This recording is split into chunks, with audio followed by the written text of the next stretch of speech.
of that, especially in the CEBL with this team. He's been there for having the ability to go to someone that you can rely on, that has a track record of being able to put up in big moments. You think about all the great teams, they have someone that has been there and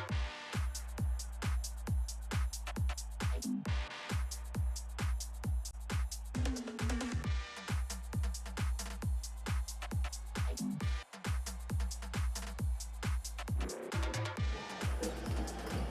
here before. That's kind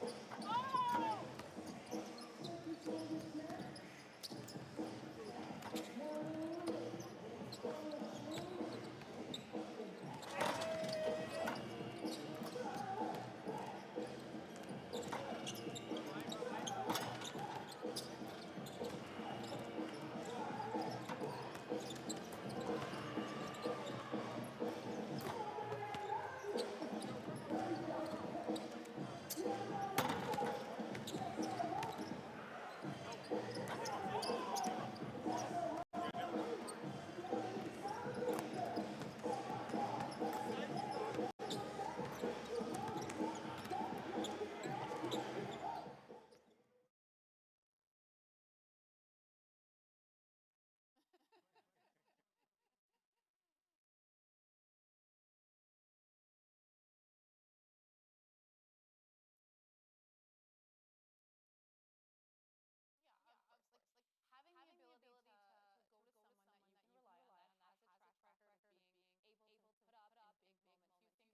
the concept.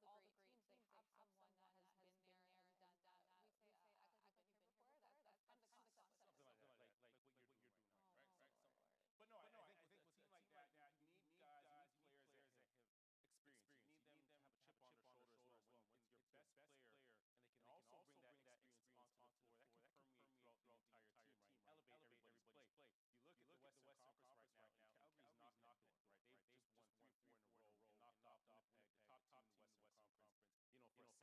So they're inching closer. If you're Edmonton right now, you've got to be looking, behind you in the basement, but you're also looking at the top of the standings, and you got to get there. So having a guy like Nick Hornsby on your roster, in your locker room, he's the guy that's got to tell everybody, look, you can't take any game for granted. You can't take any minute, any practice, and everything's got to move forward. Absolutely. No. You're looking forward. What happens is I lead, Tamika follows. That's what's going to happen.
Absolutely.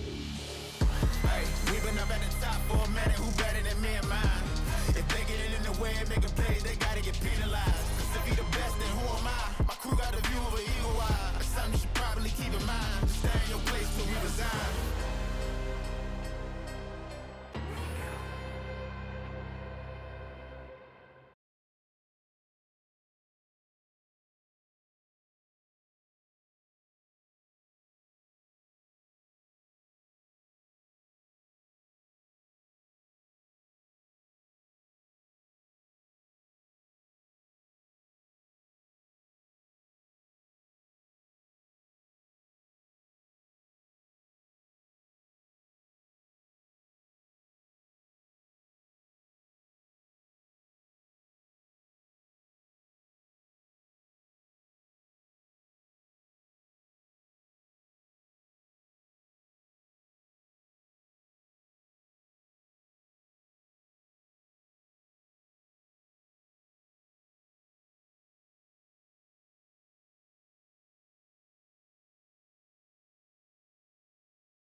With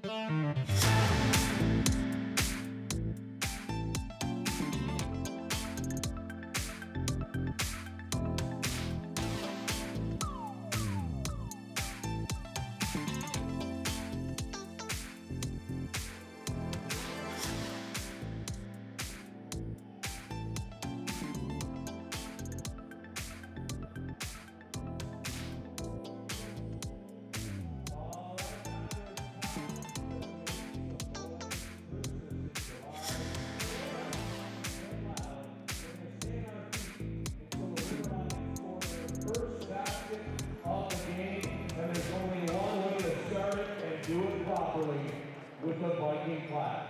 2 beats on the drum, 1 clap from you, the crowd. Here to lead the charge as always is Brian from Breaking Bread with Beardo. Brian, the floor is yours.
Over and back, River Lions basketball.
for the Filet.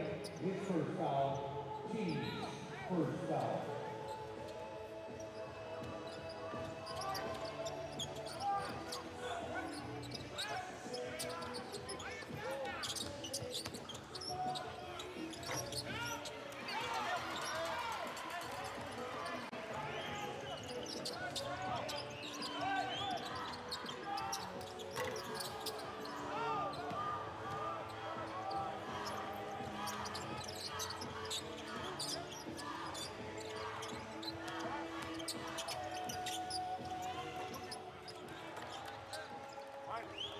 Nick Hornsby.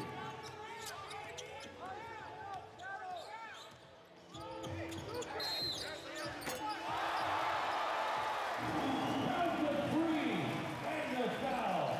Khalil Ahmad.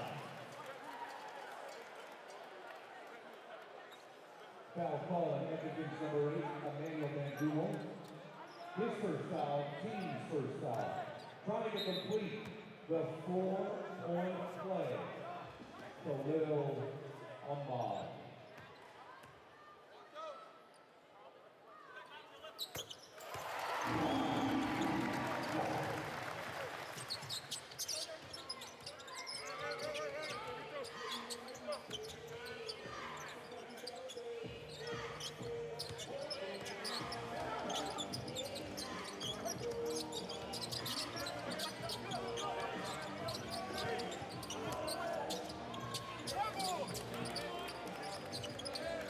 Nick Hornsby.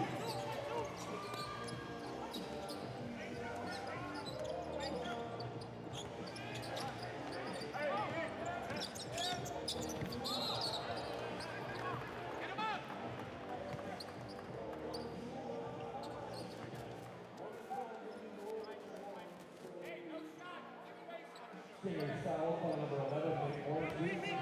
His first foul, team second.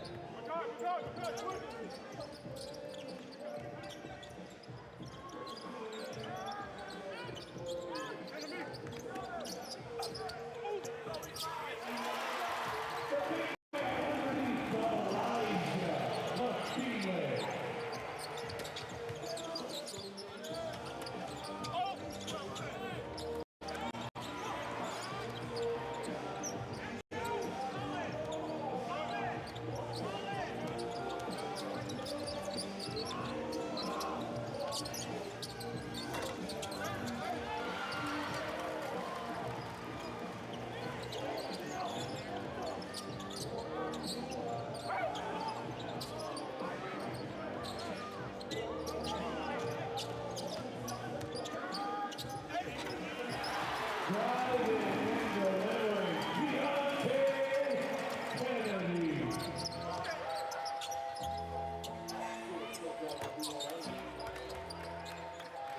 Scotty Lindsay for three.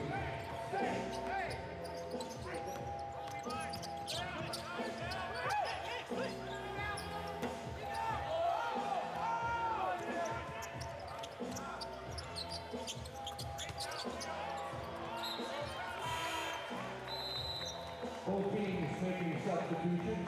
Stepping in for the River Lions, number 11, Munis Sutu. And number 12, Georgia Gap.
tickets today.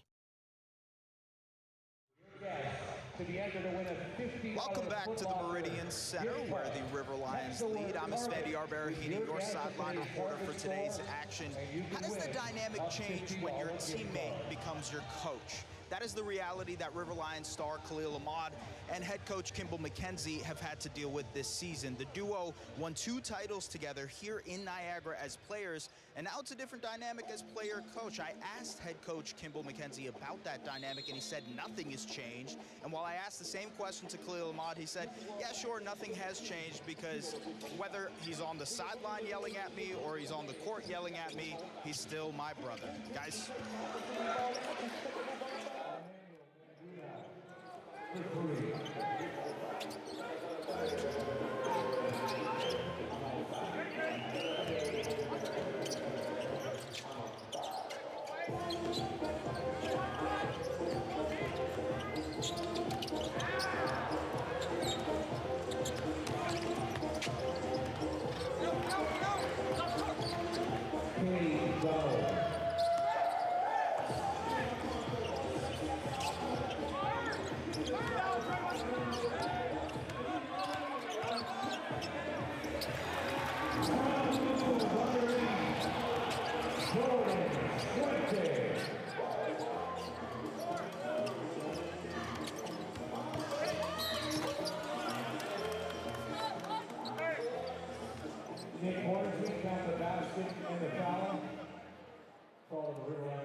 His first foul, team second. Nick Hornsby trying to complete the 3-point play.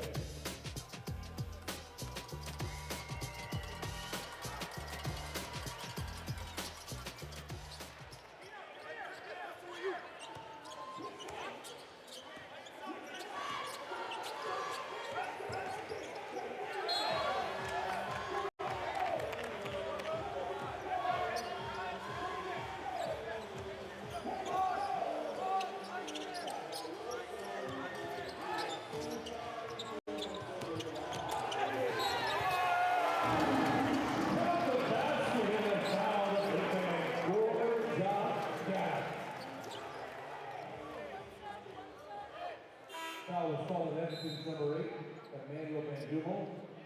His first foul, team third.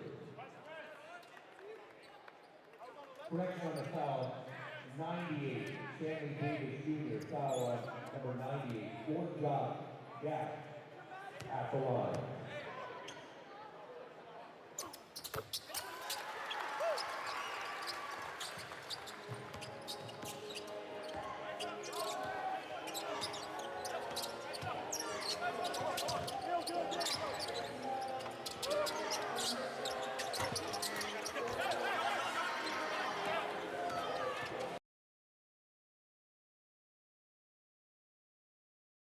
And our threes have been abysmal. That was his word.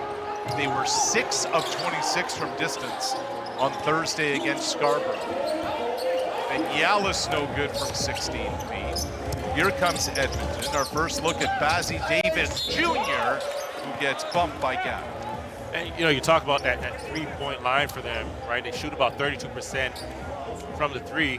Right, if they can get into the lane like you're doing here, that 3-point line will open up so much for them. And I think 3-point shooting is contagious, right? You knock down 1 or 2 early, and guys will start knocking them down. But Davis Jr., you've seen how easy he can get into the paint. You see how easy they have guys that can, get those paint touches. But if they get it out, they'll be even better. Bazzi Davis Jr., first year in the CEBL. Today's Eastern Conference game is presented by Lotto Max. Davis Jr. has played 49 pro games overseas. This is his 15th game of the season. Official pass rush number, not a basketball jersey. I was just looking at it. 98 on the back. His jersey there, but he's as explosive as a running back. Very good athlete. Grew up in Football Mad, Pennsylvania, from Chester, Pennsylvania. Stanley Bazzi Davis Jr.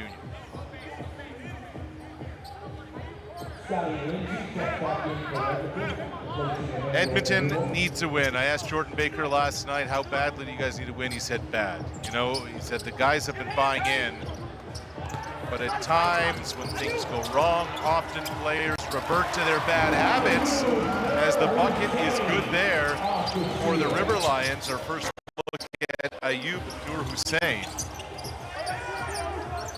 And as a coach, you want buy-in. Buy-in comes with some results. Has he into trouble? Terrific interior defense from Niagara as the three slips out. Rebound brought in by the Lions. Now Gakan unable to finish with the left hand up and under. Sting.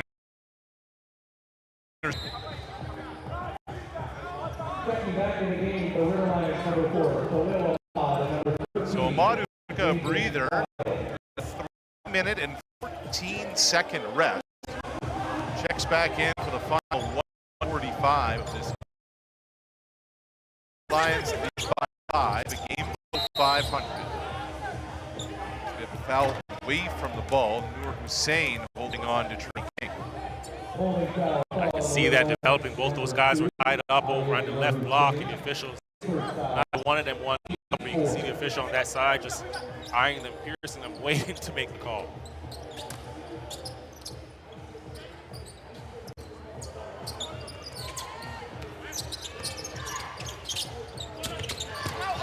Eight on the shot clock. Davis Jr. is going back to the free throw line. Well, that's the explosiveness that we talked about, right? He gets that left to right crossover, and as soon as that basketball's in that right hand, he's exploding to the basket, right? Tough for the defense to defend because he gets a step on you, and then you're in recovery mode.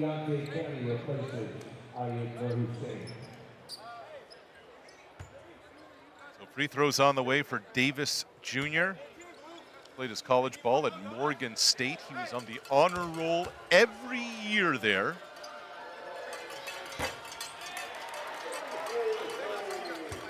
Davis, a 68.8% free throw shooter.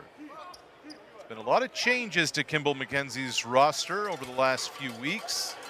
3 new players added into the mix. That's the nature of the beast, right? Especially this time of year where, you know, there's some players across, we talk about league war. Some players may have gone to summer league or gotten a commitment from a, you know, an NBA team for camp or so forth, whatever the case may be. And you gotta, as a general manager, right? I remember being in that position where you're panicking and you're thinking, and you're also looking across the league to see who's coming back, who's not coming back. What does my schedule look like the next 2-3 games, and can I sneak a win here or there? There's different points in the season where, you know, a lot of that occurs.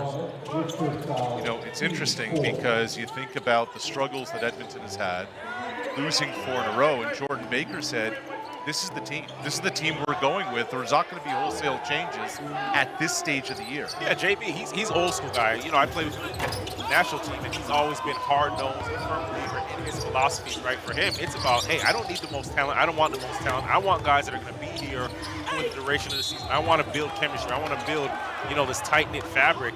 And that's his secret sauce, right? And everybody has, every coach, every GM has their own philosophy, and you have to respect his, right? He's done well as a very new, young coach over the last couple of years with what he's done with this team, this club.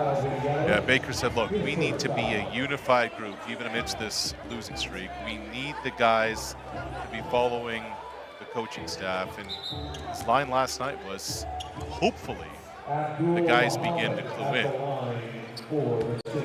And, you know, you think about the career he had playing as well, right? JB didn't have the most skill, the most talent, but what he had was a ton of heart. What he had was a ton of toughness. So he recruits, you know, those same type of guys that, you know, are a reflection of how hard and how passionate he played the game.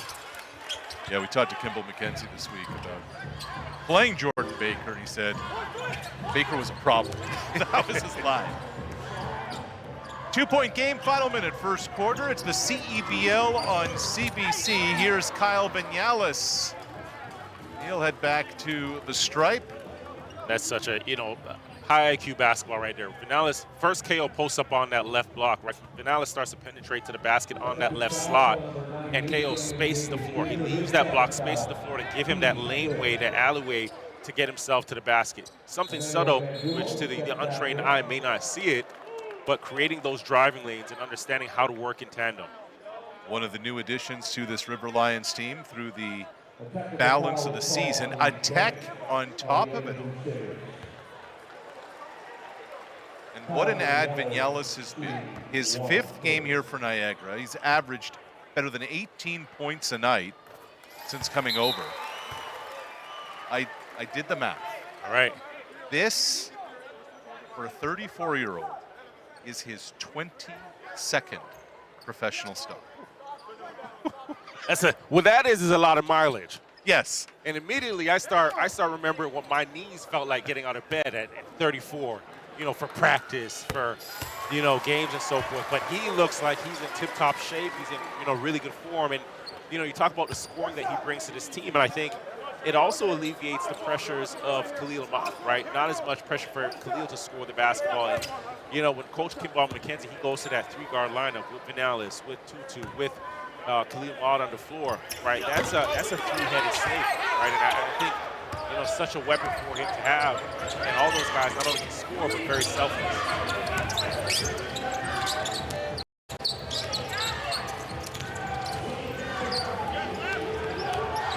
Here's Scotty Lindsay. Vinales pounding him. Lindsay be able to create space, but off the front iron.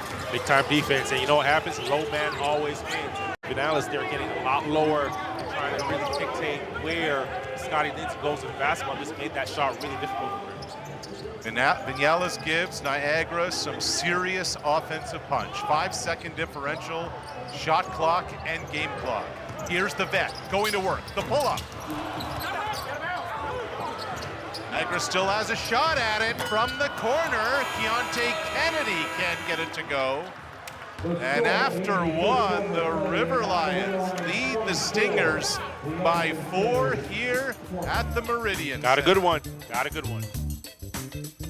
Edmonton needs a win badly. Niagara trying to keep that winning streak going. Back to St. Catharines. It's the CEBL on CBC.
Well, Niagara came in and they went to their bigs. Elijah Lufile among those getting it done in the paint. Yeah, they've seen the game plan from Scarborough a couple of days ago where they just went inside against Edmonton. And you realize that Edmonton is switching 1 through 4, right? They're finding the matchups. They're going inside. 12 points in the paint. 12 of their 24 points have come inside the paint. But I credit Niagara, right? Being very intentional with where they're going, moving the basketball around the floor, being patient, and finding the matchups that they want inside.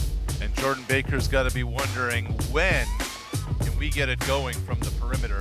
The Stingers 2 of 7 from distance.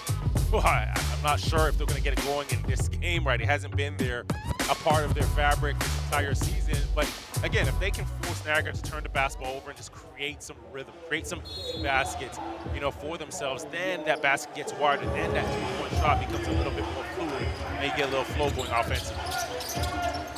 Second quarter underway. Niagara River Lions, Edmonton Stingers. Arash Madani, Jamon Shepard, Svendiar Baraheni with you.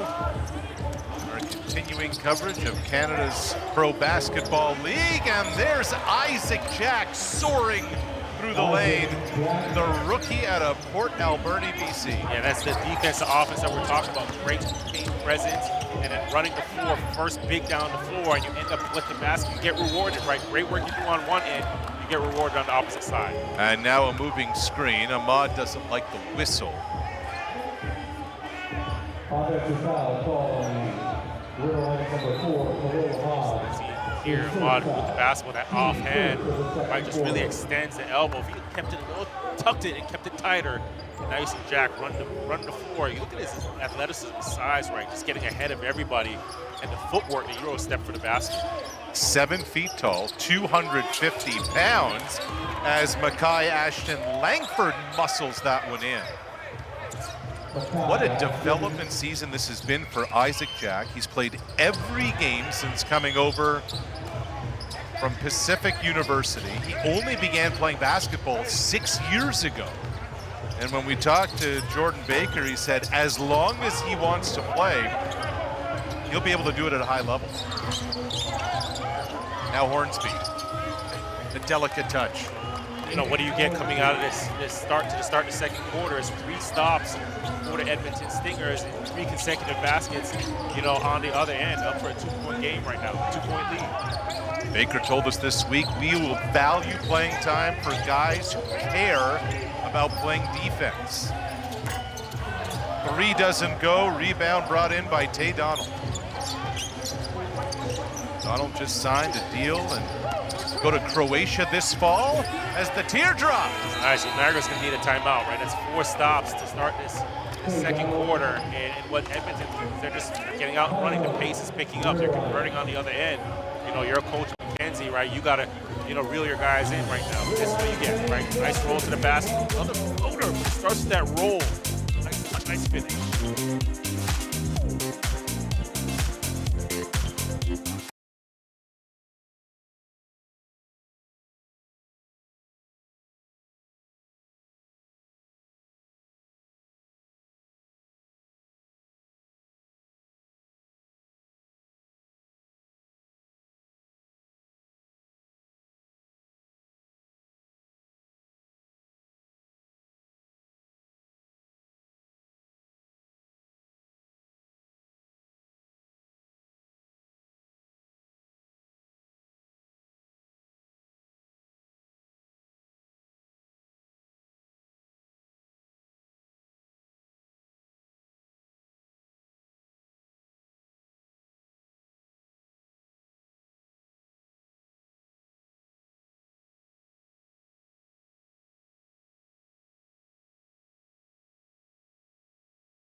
Welcome back to the Meridian Center, where the Stingers lead. There are a lot of similarities between head coach of the Stingers, Jordan Baker, and head coach of the River Lions, Kimball McKenzie. They're both 2 two-time CEBL champions. They're both recent fathers, and they're both players turned head coaches, CEBL players to be exact. Now, I asked Kimball McKenzie how Jordan was as a player, and he said he was a, quote, problem. On the other side, I also asked Jordan Baker, I said, how was Kimball? He said, I don't remember, but he always used to make these timely shots. He also said that he's his favorite coach, but he also, Jordan said, we'll see what happens after the game, if that's the same case. Guys, back to you. Yeah, yes, it was interesting. McKenzie remembered playing against those Edmonton teams that Baker was a part of. McKenzie was 12 as a rookie, then they went to the bubble, and they just talked about the toughness that Baker brought. Well, you know, toughness is an understatement. I remember Baker coming into national team training camp, and I hated playing against him. He came in as a young buck, but he had no regard for his body or anybody else on the floor. Through his elbow, through his, you know, he didn't care if he hurt himself or ran through a wall, and he didn't care if you were there either. So as Elijah Lufile goes to the line, there's a look at the coach wearing his finest Sunday best. As you look at it, the titles that he holds, president, head coach, GM, does everything for that organization. That's exactly how he played.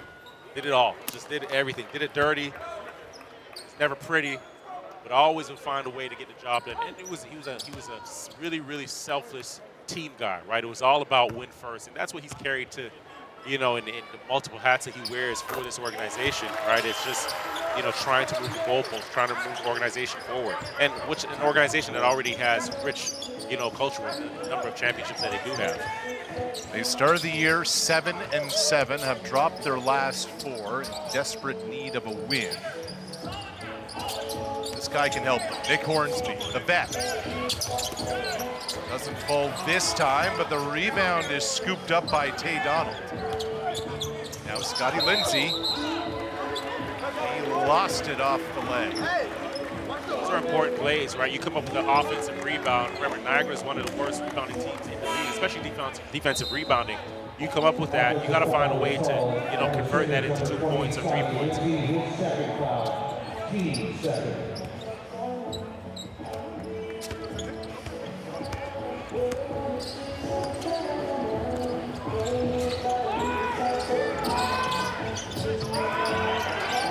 Here's Khalil Ahmad. Wide open underneath. Our first look at Munis Tutu, the 30-year-old from Windsor, Ontario. Big time connection, right? The rejection by Khalil Ahmad gets down that right slot, and then Tutu, that right dunker, right guard-to-guard connection to the post. There's Tay Donald getting by Khalil Ahmad. What a season this has been for Donald, averaging 9 points a game. 24-year-old from St. Thomas, Ontario. Terrific find. Dunk doesn't go. Into the hands of Mackay Ashton Langford. Now Edmonton, and Langford goes coast to coast. This is when Edmonton looks really good, right? When they get stops on the defensive end and they can just push and not have to rely on half-court offense. Really good finishing in transition. Biggest lead of the day for Edmonton as Lufile is able to muscle it home. Stingers open the second quarter on an 8-0 run. They now lead by 3 with 4 minutes gone by in the second quarter.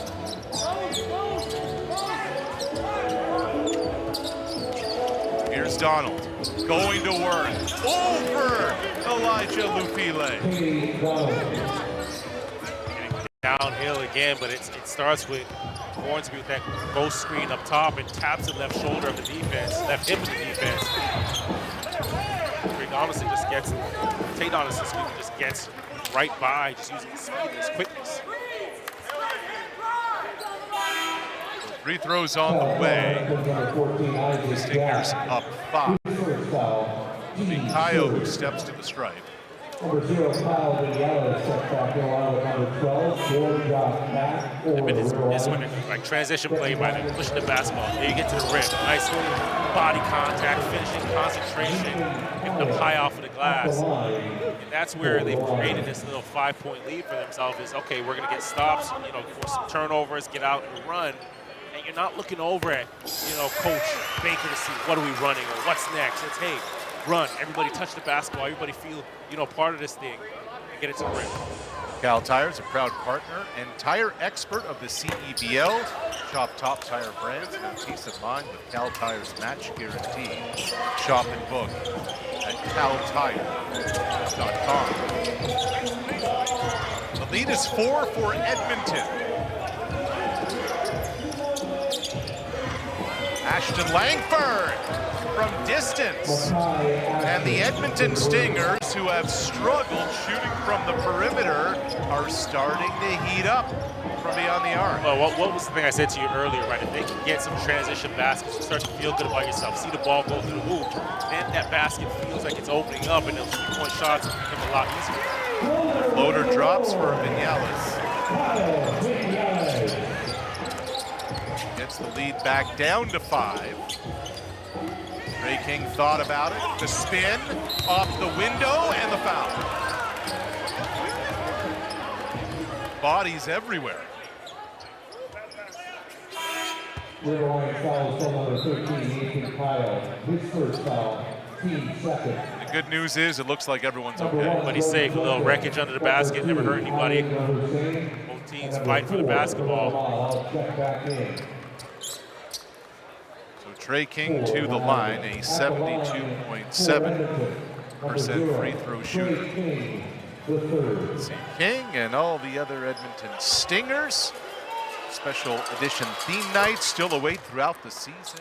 Purchase today to check out the Stingers live at stingers.ca/tickets. The playoff push is underway. Seems like their provincial rivals, Calgary, can't lose. The Surge winning again last night, knocking off Winnipeg. They're in the postseason hunt. A couple of games between Edmonton and Calgary on the docket. Niagara trails by 7 at home. Here's Ahmad into traffic, gives it up, and it's Gorchuk Gag who finishes. Now all alone, Ashton Langford. Edmonton on the retreat. It's Bandumel, who is just so crafty through the lane.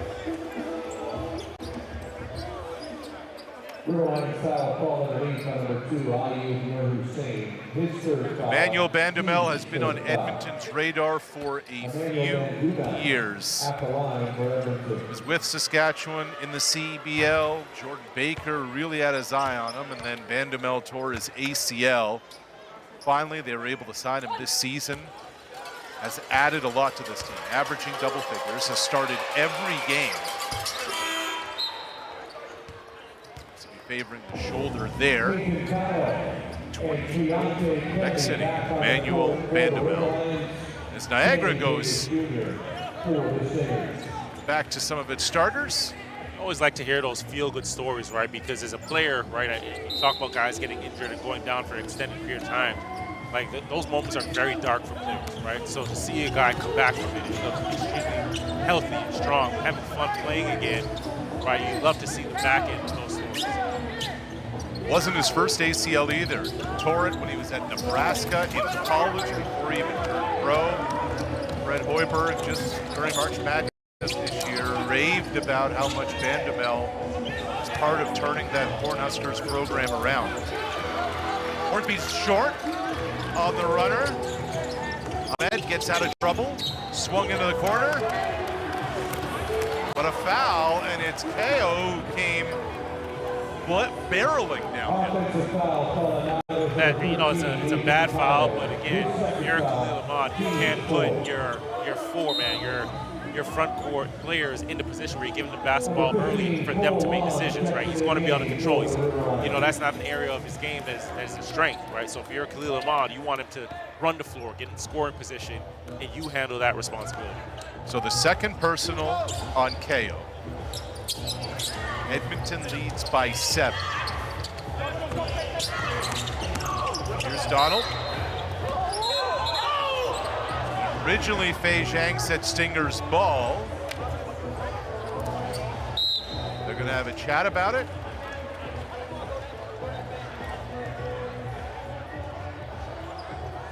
And it's been reversed. It's going to be Niagara's possession.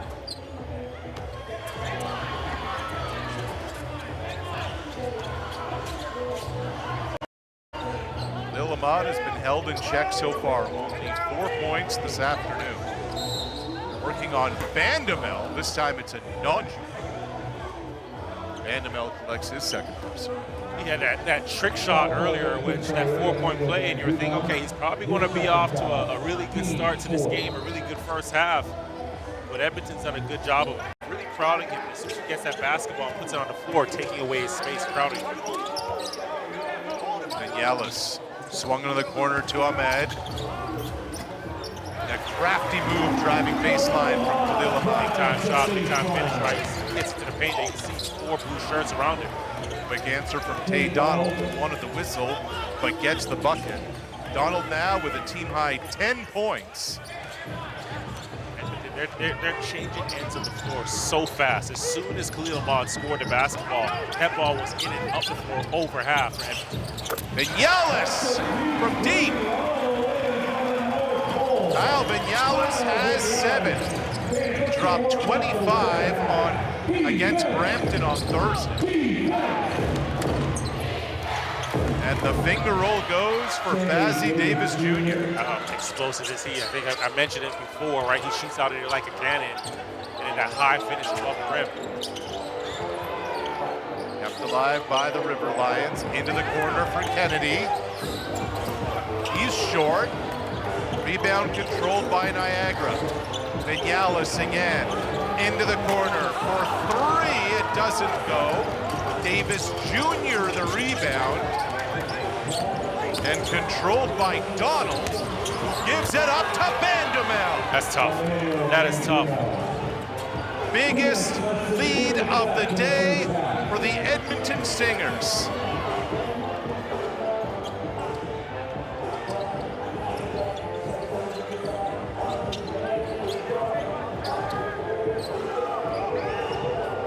This was the effort Jordan Baker was looking for. And Ahmed draws the foul and the bucket. They're going back and forth right now, right? And you think about that last play, that last basket. You mentioned the effort, but the first and second efforts that you got that last play. Our Cal Tire cruise of the game coming up. Talk about first effort right here. You get that first effort. Vandemel here coming off that weak side, crushed it. And then another little angle here. See the spin, the drop off, the cock it back. Bingo! Cruise of the game presented by Cal Tire. Emmanuel Vandemel bringing it. So we're not here to cause trouble. I promise. Are you sure? But Tamika Nurse in the pregame show highlighted Vandemel too, as Elijah Lufile will head to the lines. The thing with Tamika, I didn't say she doesn't know what she's talking about. I just said she's going to be a role on our panel. I didn't say she doesn't know what she's talking about, but she's going to be a role player.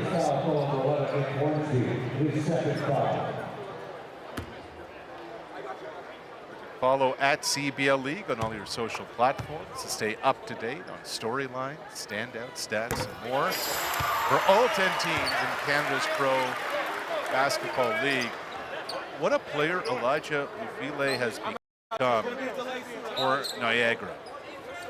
And you think about the championship pedigree, he's the only player on the floor who's won 3 straight CEBL championships. Lufile was with Scarborough back in 3, then the back-to-back with Niagara. I think it starts in the backyard. That's a family of hoopers, a family of basketball players, right? Shadrach Lufile. You gotta think, look at his size, and all of them are built just like that. So you can only imagine in the backyard how the one-on-ones and all the 2-on-2s go. Elijah Lufile is a load, so too is Isaac Jack. But let's go courtside to Isfandiar. Yeah, guys, I was talking to Elijah Lufile before the game, who obviously was there for the championship run for them as well. And I asked him if this season feels any different. He said, not really. It's just about weathering the storm. He attributed this win streak to putting all the pieces together in that late stretch. He says the team feels healthy, they feel ready to compete, and they feel like they've played their best basketball so far. Guys, back to you. Yeah, Isfandiar saying, so too is Lufile. He scored 17 against Scarborough last week. Now Edmonton leading leading by 6. Here's Hornsby, and he manages to slither through, and it's back to an 8-point lead for Edmonton. Yeah, you know, Edmonton doing a good job again pushing, but Niagara's transition defense and also the breakdowns in the half court right now have been, you know, a big part of the reason why they're trailing right now. A game high 11 points for Nick Hornsby. It's a do-it-all, right? The ultimate Swiss Army knife. And, you know, his points aren't big, they're not loud, but they're impactful, right? Influential for his team. Talk about some of the, you know, the breakdowns of defense. Here you have Hornsby pushing the basketball. Somebody's got to pick him up, right? Miscommunication there, and he just turns a corner and a light lay, right foot, right hand. Has him to say to his bench, turning his guys up. You see a little change of speed. Everybody's pointing, but nobody's picking the basketball up. All right, so we talked about where things stand. Niagara winning 4 in a row. Edmonton has dropped 4 straight. A red tag path to the playoffs. It is all up for grabs. Yeah. Outside Scarborough, that's running away from it. See Niagara 2-5. There's not a lot of breathing room. Yeah. Down in the West, big news. Xavier Moon will suit up tomorrow for the Winnipeg Sea Bears, but shoot, spots 3 through 5 are up for grabs the way Calgary's playing. Yeah, Calgary, and I think they've really opened up, you know, themselves to the league. They opened everybody's eyes, and you know, they're winning on the back end of the season, and it's all about momentum, right? And you talk about Xavier Moon, you know, going to suit up for Winnipeg, and that's, you know, what does that change for their locker room, right? There's going to be a lot of pressure on him because everybody remembers Xavier Moon, you know, a couple years ago being the face of this league, right? Is he still that Xavier Moon? How does that change the locker room with Teddy Allen, where both those guys need the basketball? You look over in the East, you know, it's a bloodbath, you know, it's a dogfight, and I think for Niagara, what they've done well is look at their last few wins, right? 2 against Brampton, you know, 1 against Montreal, 1 against Scarborough. It's important to stack those wins against your conference just in case there is a tie. You need those head-to-head matchups. Change, of course, the playoff format this year. It's 1 and done in the semifinals. The championship series is a best of 3 as Ahmad lost his balance. Niagara holds on to it with 7 to shoot. Ahmad gives it up to Lafile. 2 on the shot clock. He gets stripped. Ashton Langford will slow it down. Now Donald from the pocket. Doesn't go. And at the half, the Stingers finally put together one of their better halves of the season. Lead 51-43. Jordan Baker has to be pleased with what he saw there. And you look at, you know, the points in the paint for them, you know, 32 points in the paint. They've done a good job moving the basketball, rebounding, you know, the basketball well against Niagara. Hasn't been a great rebounding team, but I just really like the pace that they've played with, you know, in this first half, forcing, you know, tough shots out of Niagara and just getting out and running, right?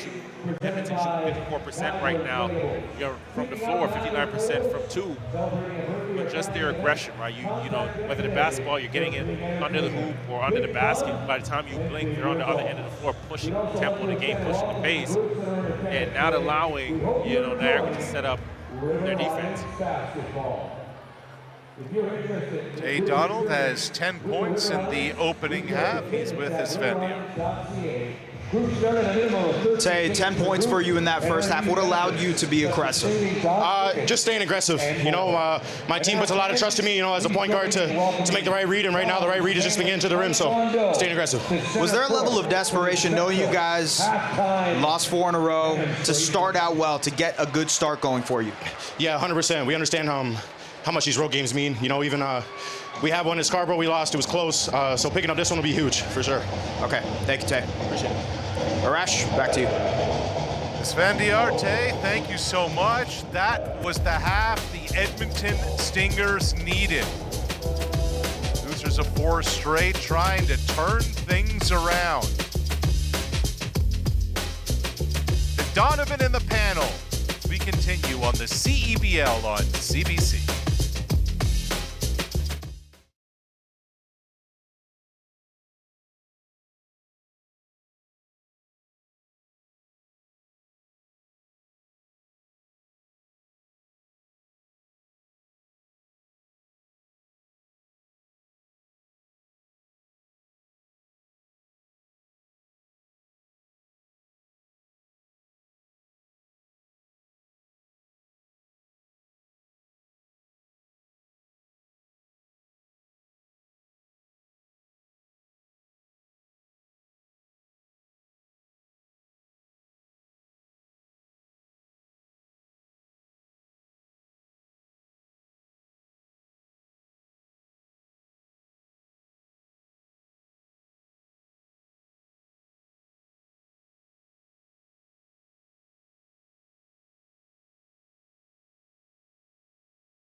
fun one. Evidently, we know what we're talking about because Khalil Ahmad was mud.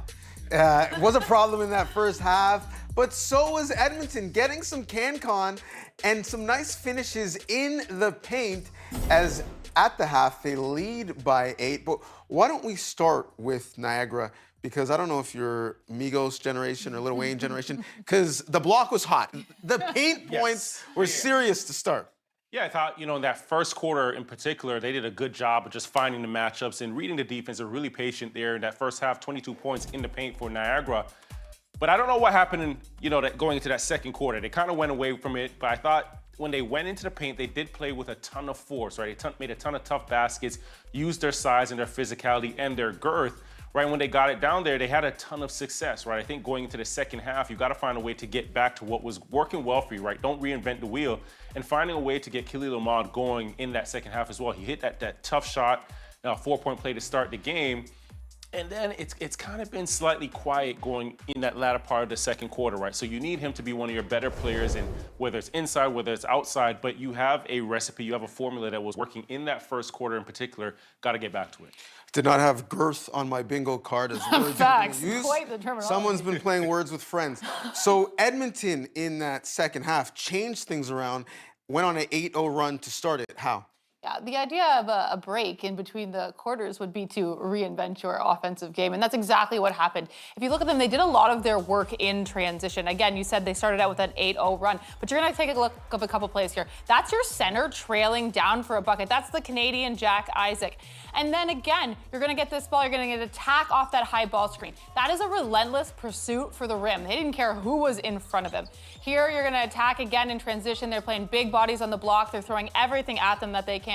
And then Donald was great in that second quarter, in that little pull-up game in the middle of the key. When you can get 2 feet into the paint and you can force your defense to have to make a decision, it makes it extremely hard on the defense to pressure them. Yeah, I think, what you notice on a number of those clips that we've seen when you talk about pace and tempo that you're playing with, a lot of those shots were getting them up with about 19, 20, 21 seconds on the clock. So you think they're converting, they're going from baseline, whether they're getting the basketball out of the rim or they're forcing a turnover, but they're getting up the floor before Niagara can set their defense. And that's when Edmonton is really good, when they get in transition and they don't have to look over at Coach Baker and say, hey, what are we setting up? What do we want? Just get it, let it fly, get it to the hoop.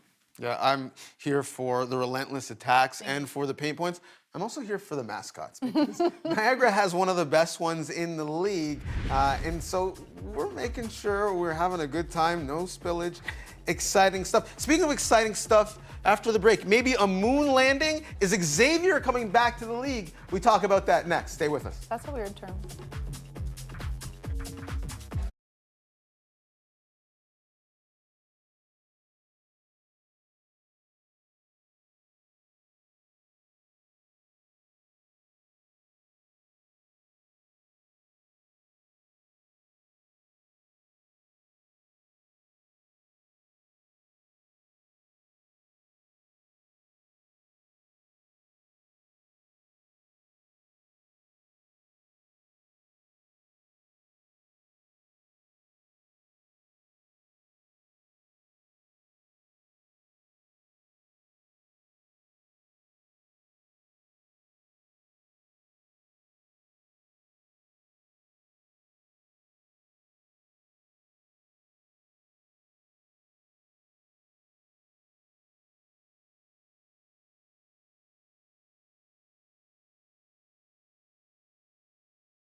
Welcome back to the CEBL on CBC. Who needs Woj? Who needs Shams when you have a rash? And earlier this week, our own Arash Madani reported that it looks like Xavier Moon, former 3-time MVP, could be coming back into the CBL with the Winnipeg CBears. He's been with them for the bulk of this season, but not cleared to play given some contractual issues with his team in Russia. When you add a player like that to an already outstanding team, that does what, Tamika?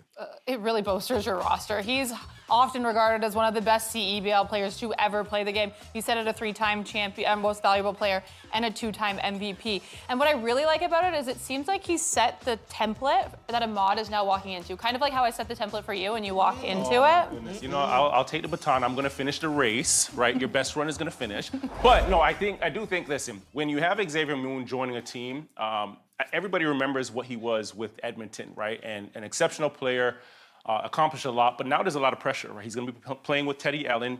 I don't know if there's enough ball to go around. When he was with Edmonton, you didn't necessarily have another player that can go for 30 on any given night. But they also, you talk about the pressure, they've named the MVP trophy after him, right? Xavier Moon MVP trophy. So if you're looking across the rest of the league, all these guys that you see on the other teams are licking their chops to say, okay, you're the guy, well, I'm coming after you. So I don't think it's going to be a clear-cut walk, you know, for them to a championship or into the playoffs.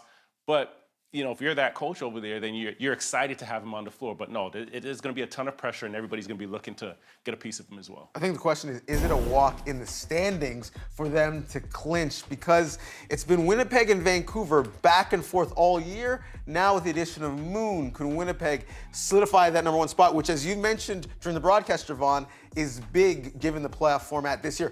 We shall see what Edmonton has to say about this. Playoff implications going down for Niagara and Edmonton. It is the CEBL on CBC. Stay with us. Second half should be a good one with Arash and Javon on the call.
To the Meridian Center, where the Stingers lead. I'm joined by River Lions head coach Kibble McKenzie. Kibble, you guys 32 points in the paint for the Stingers. What do you guys have to do to stop them from getting inside? Keep them out of the paint. Our transition defense has to be a lot better. This team flies the ball up the court on makes or misses, so we got to be back and matched up. What's the point of emphasis in the second half? It felt like Edmonton came out with a sense of desperation. Yeah, exactly that. Is getting home on defense, is getting bodies on bodies, and just doing a better job. Our compete level's got to go up. All right, thank you, Coach. All right, thanks. Arash, back to you. Sven DR, Coach, thank you so much for that. Good insight there from Kimball McKenzie as we revisit the keys to the game presented by CDIC. Yeah, for Niagara, I thought, that first half, they didn't really continue to ride that 4-game winning streak vibe. They didn't have that sense of urgency, right? And you want to turn Edmonton over, right? You only have 6 points off of turnovers. Got to do a better job there. Guard the drive, right? You think about it, Edmonton has 32 points in the paint, so you got to put up a little bit more resistance, on some of those moves around the rim. Third quarter about to get underway at the Meridian Center in St. Catharines. It's the Stingers leading the River Lions by 8. Rash Madani, Javon Shepard, Svendiar Baraheni with you. The CEBL on CBC, and history kind of repeated itself. Isaac Jack did the exact same thing in the first half. This time he's fouled. I love how he's setting those screens. He's beelining to the basket and giving, the guards passing to get him the basketball, and as soon as he catches it, right, he's looking right up at the rim, exploding right to the rim. So even if you don't convert it, he still gets a chance to get himself at the free throw line. And, coaches always say, right, foul or a basket, foul or a basket. That's exactly what you got from him on that possession there. Jack has improved a ton for Edmonton. Let's revisit the keys to the game. Javon, presented by CDIC. The first key there was crashing the glass, right? Minus 4 rebound difference right there. Take care of the basketball, only 4 turnovers on 10 assists and protect the paint.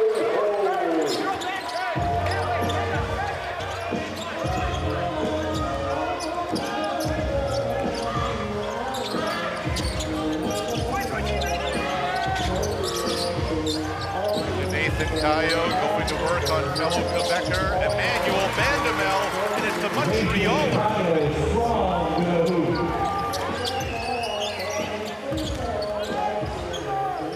Cayo was a top 25 scorer in the history of the University of Richmond basketball program, as Vandemel answers with a triple. Edmonton led by as many as 10 in the first half.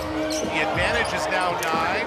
There's the transition that McKenzie talked about, and the dunk from Scotty Lindsay. Yeah, they've done a good job. They started the second quarter really well. Now they're starting this third quarter really well. And Coach McKenzie talked about, right, the pace that they play with, whether they're catching the basketball through the hoop or it's a turnover.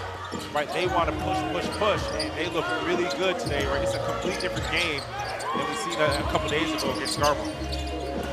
Inside they go to Lufile. Swung around into the corner. Cayo thought about it. Off the window, too strong. Jack rips down the rebound. And Lindsay will bring it up the floor. It looks like Ashton Langford is laboring. Is it the right hand maybe favoring? He's running right off into the end of the bench. It's more some compares. It looks like the right hand, maybe right pinky finger. And you know what, Edmonton, again, there's really good defense. You look at the basketball rotating, and you get a Lindsay tip out, 2 points, right? And they followed that up with another really good defensive possession, just being on the catch and being right there, not allowing Niagara to get any looks. Deontay Kennedy answers the fast break bucket of his own.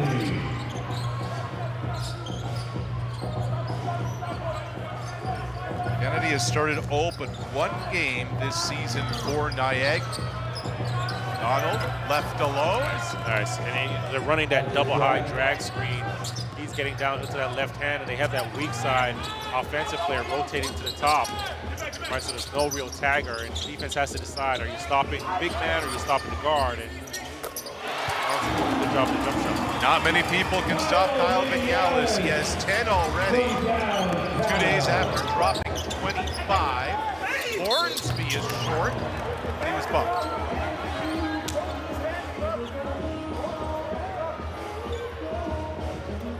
It starts on the defensive end for the Niagara River Lions. His third foul. He's the defense poked away by Dale. And there you go. Push it, transition. You roll. Nice little roll for the 2. Hornsby at 11 in the first half. 4th season in Edmonton for the 31-year-old from Irvine, California.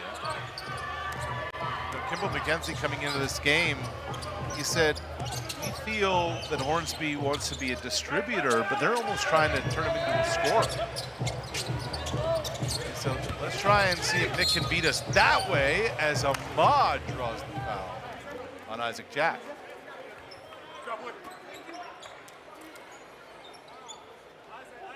Ahmad can beat you in so many different ways, and he's just so crafty with the basketball. Crafty, shifty, and the more he plays in this league, you can just see he's even more poised because he knows what's coming. He knows the personnel. He knows the guys across the league and what to expect, and he plays with that aura. Well, it's season 8 of the CEBL, Canada's Pro Basketball League. Every game, you can check it out coast to coast on CBC Gem. Here we go, Niagara. Here we go. The lead is 8 for Edmonton. It's an East Coast road trip.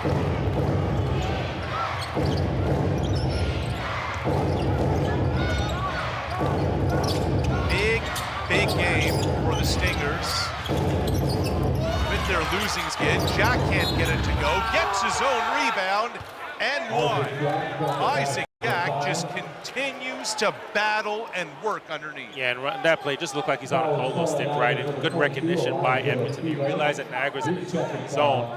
You get that basketball to Hornsby, out to Jack. Here he is, right? You get that first look at the basket. Ball comes off. He's the first one to it, right? He's finding a way to come up with it, batting everybody off of it. And hey, you get a chance at 3 at the strike.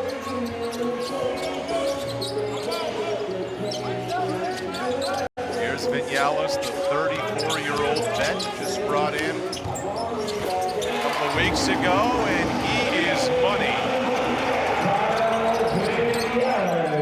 Vinales, the consummate pro, is Kimball McKenzie, who told us first to show up, last to leave. He said, you know, you show up at the gym early in the morning, there he is, warming up his feet, jumping rope, getting the sweat on. Wonder how he's doing it in his mid-30s. The work ethic is there. Here's Jack again, at position, unable to get it past Kayo. Ufile wrestles for the rebound, and a loose ball foul going the other way. And that's just a frustration foul by Jack, right? He got an incredible pass under the basket and just tricked off the layup. But this goes to show you how strong Ufile is, right? He comes up with this basketball. See it here. He just tosses like WWE, tosses Jack over his right shoulder.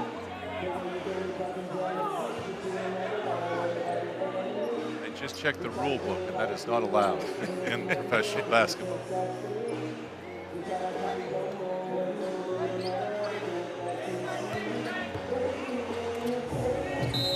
Now, Jordan Baker made an interesting point. He talked about when things don't go your way, oftentimes players kind of revert away from what you're supposed to do into the habits that they're used to. And he said it's just so paramount for them tonight not to do that, to stick to what the assignments are. Yeah, and that's the thing. When you get into adverse, times and situations, you often go to your default, right? Sometimes your default are those bad habits. So as a coach, and especially in this league, you have a short training camp, a short season, right? You try and rewire some of those bad habits if you're a Coach Baker, if you're a Coach Kimball McKenzie. Fortunately, those guys are players just recently, so they understand, that kind of thing. Unas Tutu understands the assignment. That 3 slices the lead to 5. Tutu, of course, back in the day, won a couple of national championships with Carleton Ravens. Teammate there with Isaiah Osborne, now with the Winnipeg Seabears. Scotty Lindsay going to work through the lane and the finish. Scotty Lindsay doing work. So sauce on it. Gets in there, little finger roll, little jelly off the glass. Lindsay's been battling through some injuries this season. Now kick back out into the corner. Three won't go, and Trey King pulls in the rebound. King all by himself, and now free throws on the way.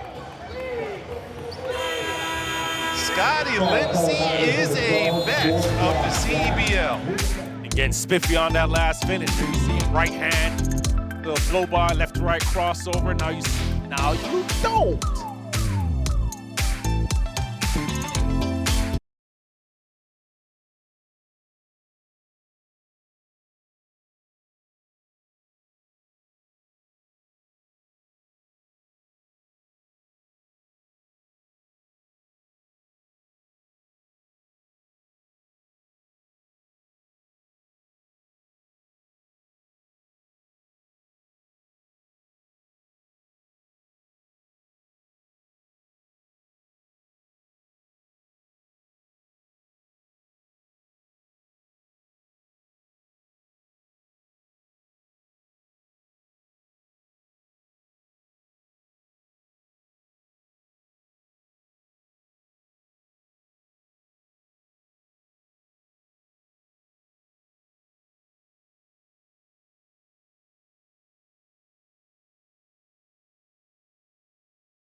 Welcome back to the Meridian, where the Edmonton Stingers lead. If you look up and down, mostly up on the record books in the CEBL, you will see number 11 in blue, Nick Hornsby, there. He is all-time leader for the Stingers in points, rebounds, assists, and field goal percentage. He's been playing for the Stingers. This will be his 4th season playing. And I asked him if he feels like a veteran, if he feels like this is, you know, he's the old-timer. He said, I do train the young guys on the team. I am one of those guys that talks about routine with some of the younger players, but I don't feel old. And then he asked me how old I was, and it turns out we're the same age. So no, he is not old, guys.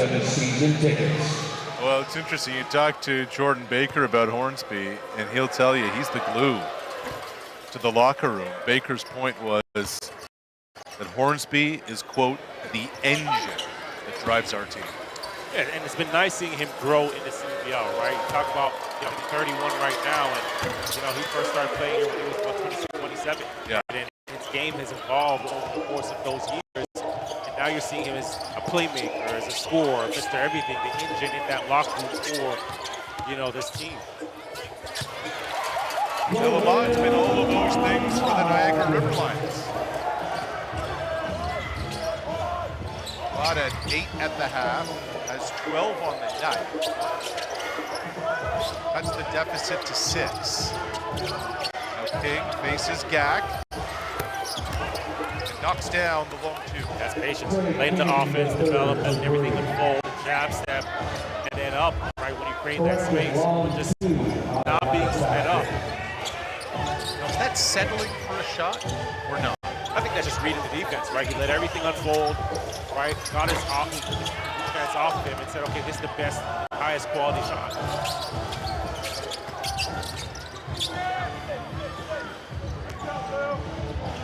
Hornsby over to Bazzie Davis Jr.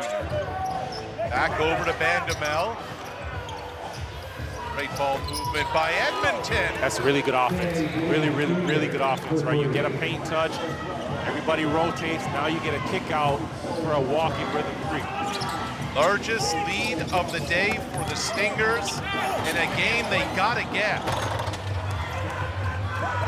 Nothing happening there for Niagara. Bandamel, pocket, money.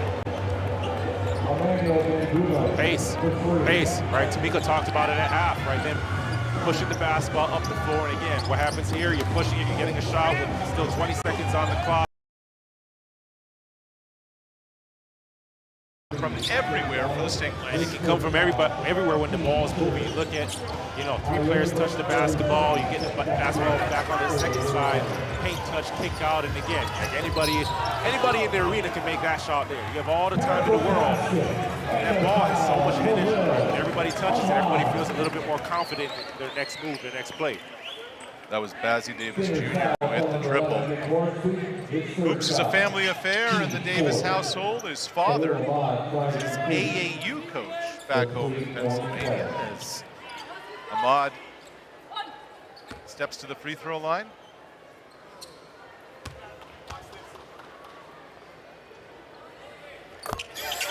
Finals MVP each of the last 2 seasons, Khalil Ahmad. Leader in Niagara. And a bucket and one for Bazzie, who just stormed through the paint.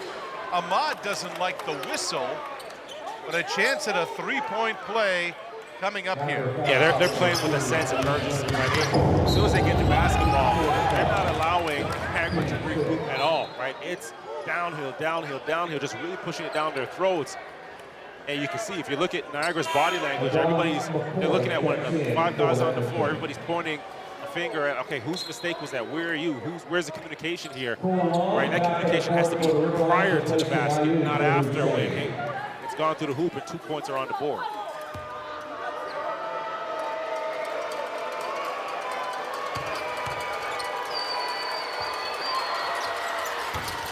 Edmonton outscored Niagara by 12 in the second quarter. Well, the 5-point edge in the third. Ahmad's 3 slips out. Davis Jr. the rebound. He goes right again, and it drops. You know what? He gets on the floor. That shot went up with 20 seconds still on the clock, still on the shot clock. So he's getting the basketball 3 seconds up the floor and a second at the basket. Ahmad takes business into his own hands. If you're Edmonton, that's what you have to guard against, right? You're at the Meridian Center and you know what Khalil Ahmad is capable of, right? This has got to be a double-digit lead going into the fourth, going into target time. Ahmad with 9 points in the third quarter. He had 8 in the first half. Like explosion, right? Davis to the basket, though. In and out, high off the glass. A little nifty with that one, a little crafty. You gotta do it. Defense. Defense. Let's go courtside to Esfandia. Hey guys, I just got an update on Makai Ashton Langford, who suffered a right hand injury earlier in this quarter and will not return for the Stingers. It's a right hand injury for Makai Ashton Langford. Guys? Yeah, Esfandia, our thanks. It happened, he immediately ran off. His ring finger, his pinky finger, he was in considerable pain as Vinales is now whistled for the foul. And that sucks, right? Because it is 13 minutes. He's really off to a good start for Edmonton. 7 points and 4 assists to go along with 3 rebounds and 1 steal, right? Really good start to the game for him. And it's an Edmonton team without Mike Nuga today. Yes. So suddenly, their backcourt depth is taking a hit. Nuga will be back for the Stingers next game. After all that, Vanderbilt step to the line. Lotto Max now gives you even more chances to win with new prizes of $100,000 every draw. Get your Lotto Max ticket now. Must be 18 plus.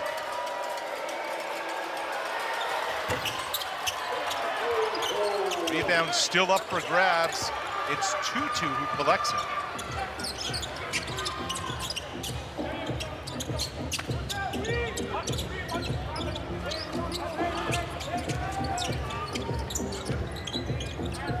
Back to Tutu with 5 on the shot clock.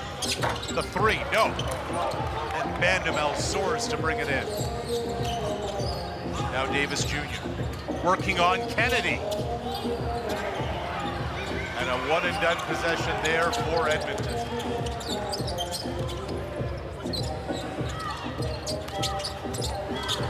Vinales, man, is he nice. Yeah. And he understands how to attack and how to use angles, right? He attacks Davis there off of that high foot, cuts him off, and then just gets up with that high floater. There's no chance for the defense to recover. Kenzie told us this week that the wheels are always turning with Vinales, that he's always involved in the game. One on the shot clock. King pulls the trigger and misfires. Long three just off the front iron. Edmonton took care of business in the third quarter. And after three, it's the Stingers who lead by 11. And this first 3 minutes of this fourth quarter are going to be extremely important, especially if you're Edmonton, right? Can't allow Niagara to get back in this thing at home. CEBL on CBC, fourth quarter coming up.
Stanley Davis Jr. goes by the name Bazzi. He's been outstanding tonight for the Stingers. Yeah, he's been a blur, right? Just getting to the basket, 12 points, but every time he gets that basketball, you just got to look right up at the rim because he's already there. Catches it, in and out play like this at the basket. He's playing an identity, right? Edmonton's identity right now, getting up the floor, pushing it, playing with tempo, playing with pace, and he fits that mold, he fits that pedigree, he's playing exactly to that. Davis has 12 on the night. The stat you don't see there, bench points. The Stingers are outscoring Niagara by 17 in that department. Yeah, like everybody that's come into the game has contributed, right? You think about Stanley Davis Jr., he's come off the bench with 12. Tay Donald come off the bench with 12. Trey King, 5. You know, Abdul Muhammad, 2, right? So anybody that touches that floor, it makes it easy because if you're just playing up-tempo, you're playing up the floor, all you have to do is play defense, rebound, get stops, and run, and the ball's going to find you. 11-point Edmonton advantage. Fourth quarter underway at the Meridian Center in St. Catharines, Ontario. The 3-and-1 for Vinales from the pocket, and Scotty Lindsay bumped him on the way. It's the start you want if you're Niagara, right? Vinales doing a good job faking the back door, gets it, jab step, squares up, Scotty Lindsay in the eye. Here's 2. Here's 3, rather. Really good three-point shooter. Hits it at a 50% clip from beyond the arc. 4-point play. Just like that, it's a single-digit game. Back down to 7. Those are usually rare. We've seen 2 of those already in this game. Both coming from Niagara, right? Early on in the first quarter, Lil Ahmad, now Vinales. Donald gives it up to Lindsay, goes to work on Vinales. Just physicality all over the map. And it falls into Vinales' hands. Kimball McKenzie wanted pace. Not going to happen there. Vinales from the elbow. No good, and the rebound controlled by Davis Jr. Now Lindsay gets by 2-2. and bumped on the up and over.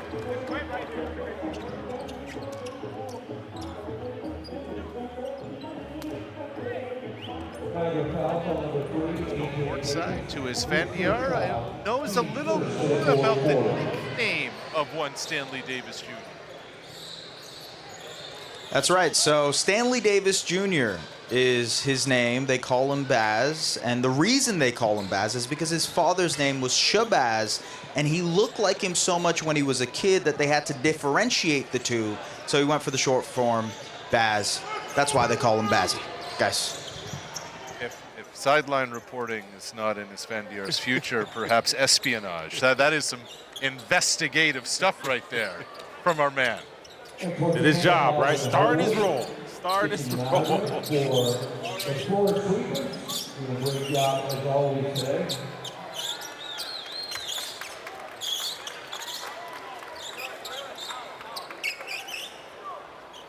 Getting the court ready.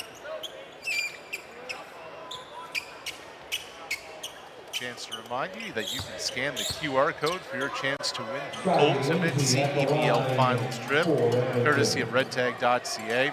You can score round-trip flights and court-side seats to the CEBL Finals. Visit cebl.ca/redtag for full contest details. Scotty Lindsay did not miss a free throw on Thursday. Was 12 of 12 combined.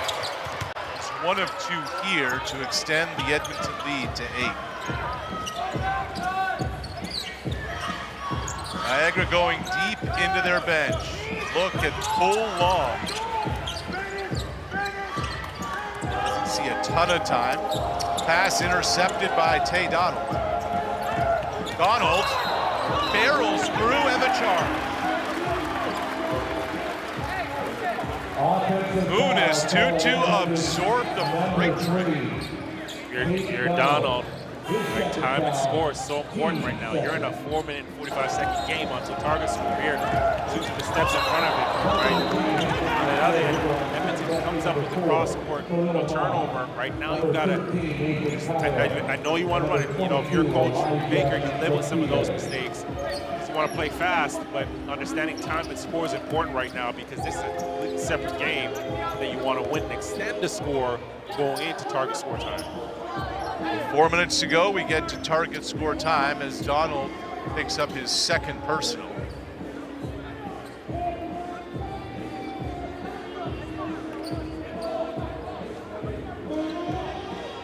Donald has become such a key Canadian for Edmonton. He gets that offense working, such a spark for the Stingers. We mentioned it. Played in Finland last season. He just signed in Croatia's Premier League for the upcoming fall. Niagara hanging around. Target score time is lurking. Here's Keontae Kennedy going to work on Lindsay. The fadeaway is short, and Isaac Jack brings it in.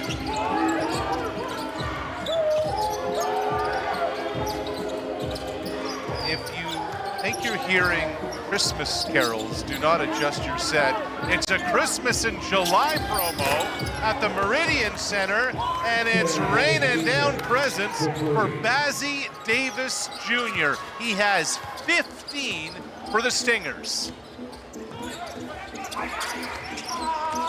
What a gift he has been for this Edmonton team. 4-on-1 fast break. And Ahmad is wondering where the transition defense is, where his teammates are, why he was missing the foul.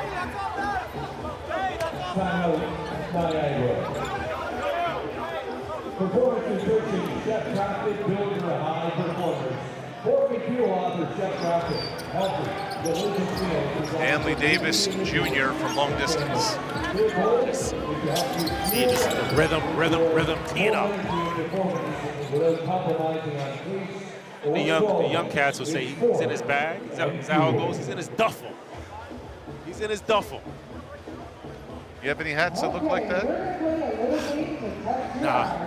I usually keep it until December.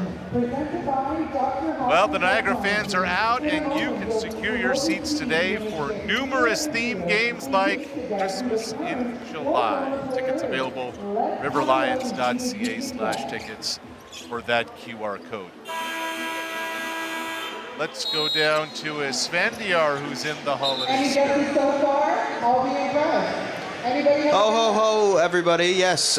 So it is Christmas here at the Meridian Center, and they've been doing this for about 3 seasons now. I was talking to Game Ops, and they said that people love it so much that before the schedule comes out, they call and ask when the Christmas game is going to be to make sure that they get tickets for it. They get a chance to see the Grinch.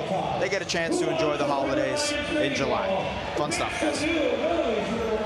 Yes, indeed. You never know what you're going to get when you get to a CEBL game. There's been a lot to enjoy of late for the River Lions, and they've won the last 4 ball games. We have a foul away from the ball. River Lions foul call number 22, Elijah Phelan. His third foul. Team second.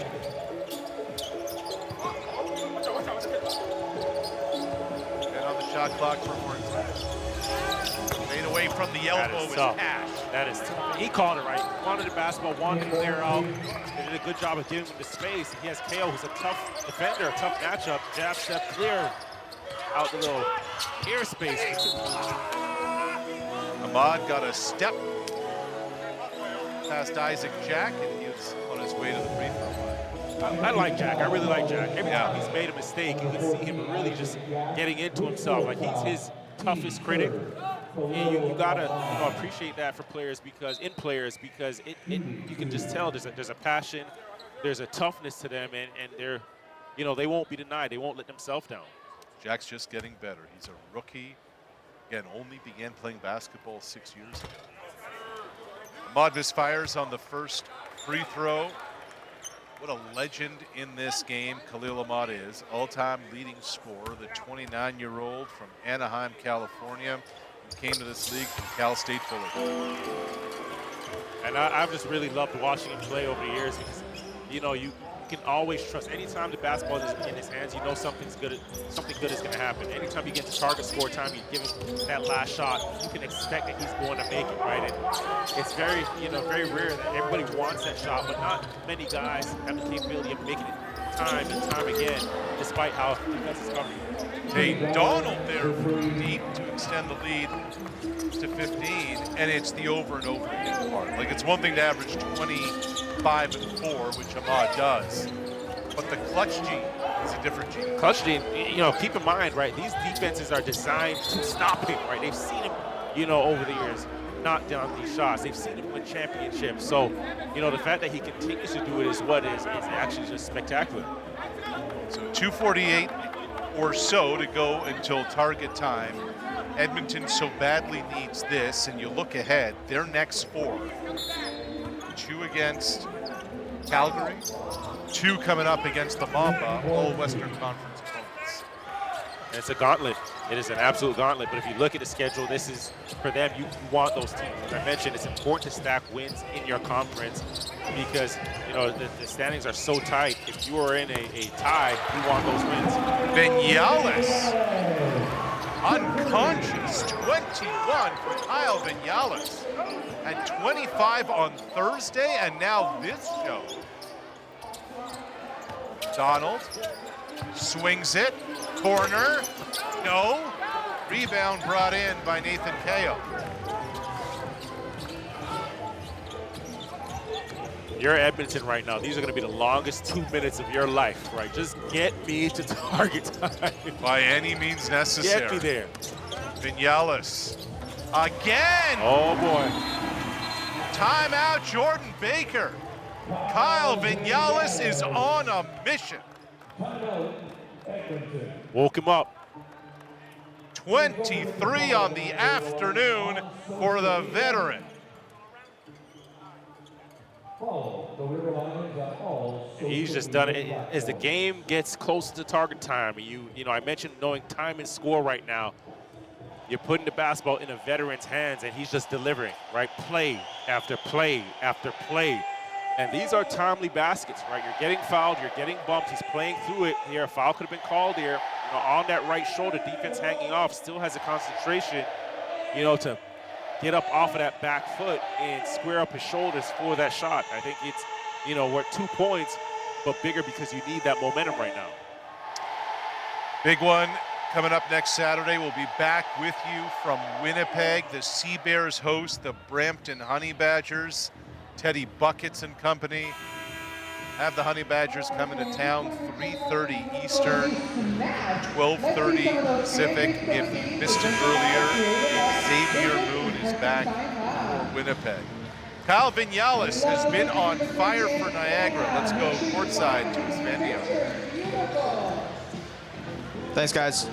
Well, you mentioned Kyle Vinales has been dominating. He's been dominating since he came to Niagara.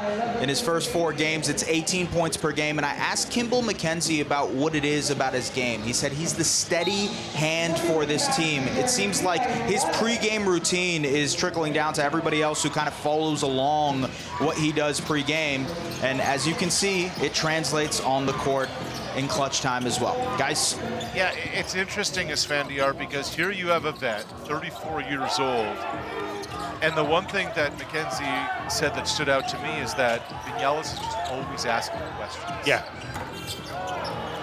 Bucket slips out, rebound brought in by Kale. That's a ton of humility, right? And you think about that, him just recently coming to the team, it's also tough for him to come in and have that immediate impact that he's had. It's something you're caught between figuring it out and not wanting to step on anybody's toes and still performing. Right, but he's done a great job of that. His 3 doesn't go that time, and the dunk! Bazzi Davis Jr. again. 17 for Davis Jr.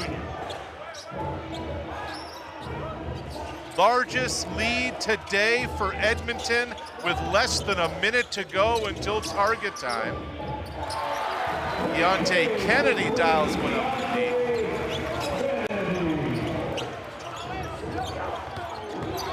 Niagara hanging around as Nick Hornsby goes up and under. And every time I see, you know, Edmonton get up the floor and get at the rim, you look at the points in the paint right now, 50 to 32, but every time I look at the shot clock, it is 21 seconds, right? Niagara's got to find some resistance early in the clock and early in the fourth. KO response. It's not just 50 to 32 points in the paint. It's 50 of 92 on the day. Yeah. Next whistle is target time. And a moving screen, bodies all over the floor again. Trey King looks to be okay. But still on the floor. Is that a mod? It is. Little shaken up, but he looks to be okay. An 11-point lead, and Bazzi Davis Jr. is feeling it. I feel like we've seen this over and over and over this game. Just get to the rim.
It is target score time in St. Catharines.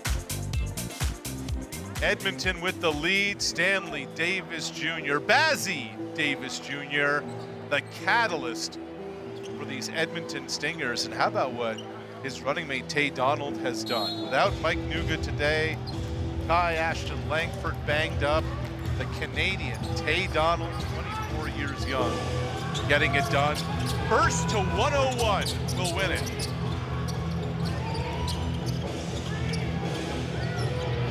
Nathan Kayo go to work on Donald. Spin. And the right-handed hook shot goes. Big time job by Ken there. You had a smaller Donald on you, 2 dribbles to the middle, and then spun baseline over that left shoulder. Davis Jr., why not? I mean, we'd like to call that, I guess we can call it, he's in his flow state right now. He's just out there just jiving, having a good time. He has 19. Nick Hornsby has 19. Edmonton 7 points away as Ahmad is fouled.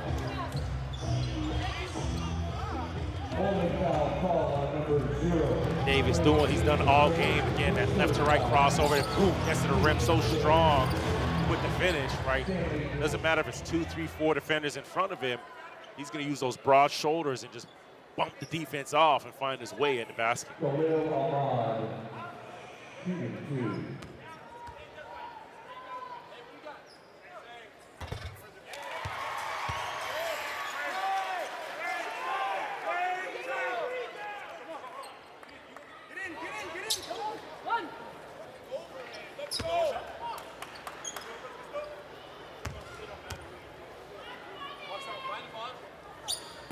If it's possible for somebody to have a quiet 20 points on the night, that's what Khalil Ahmad has done today. A lot of work to do for Niagara, and there's Trey King, uncontested. And now the Stingers are 5 points away from a badly needed victory. Yeah, you know, they've played with a sense of urgency, right? And here you get a ball screen here and a great roll to the basket above the rim. And that starts with Davis Jr., right? Because he's been so good at the basket, you got to pay attention to him. And now, you know, you get Trey King rolling hard to the basket because of the gravity that Davis Jr. is attracting because of the way he's played today. So Edmonton has gotten it done in so many different ways today, but Jordan Baker's going to leave the gym tonight saying to himself, and something for our bench here in Niagara. Both these guys have, you know, you talk about their bench, this has been it, right? They've really come out, they've played like starters. The intensity hasn't dropped off when they stepped onto the floor. Right, you look at both those guys, Davis Jr., 19 points, Tay Donald, 15 points. But it's really the intensity for me that they've come out there with that has really elevated the play of Edmonton, right? This team looks polar opposite to what we saw a couple days ago against Scarborough, right? They're playing with a sense of urgency. There's a level of intensity that they're playing with. And if you talk about the guys, you know, starting and coming off your bench, they all look like equal. It looks like you have 10 starters out there on the floor today against Niagara. River Lions came into this game winners of 4 straight. The Stingers had dropped 4 in a row. Niagara's turnaround in part thanks to 3 new additions, among them Kyle Vinales, ball handler who hands it back to Khalil Ahmad. Vinales is 23, Ahmad is 20. Here's Vinales again, a little space on Donald, won't go, put back, doesn't fall, second and third chance, and Keontae Kennedy's headed to the line. Stingers foul was called number 0, Trey King the third, his 4th foul. Keontae Kennedy, shooting 2. Kennedy wrapping up his 2nd year as a pro. He started in Sweden, then went on to Portugal before finding a summer home here in Canada. Finished his college ball at Cal Berkeley. Edmonton 5 points away. Niagara needs 15. It's target score time at the Meridian Center. Hornsby draws the mismatch. Vinales hounding him. 5 to shoot. Kick out. Davis, no. Rebound brought in. Here's Vinales again.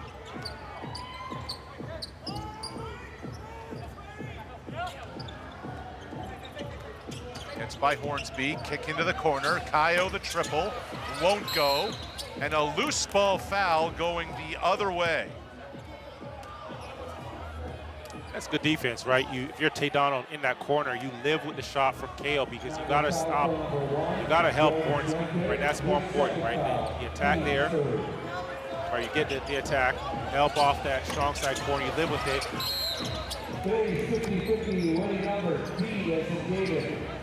On the play. Jordan Chuente with the loose ball foul. Not a lot of margin for error here for Niagara.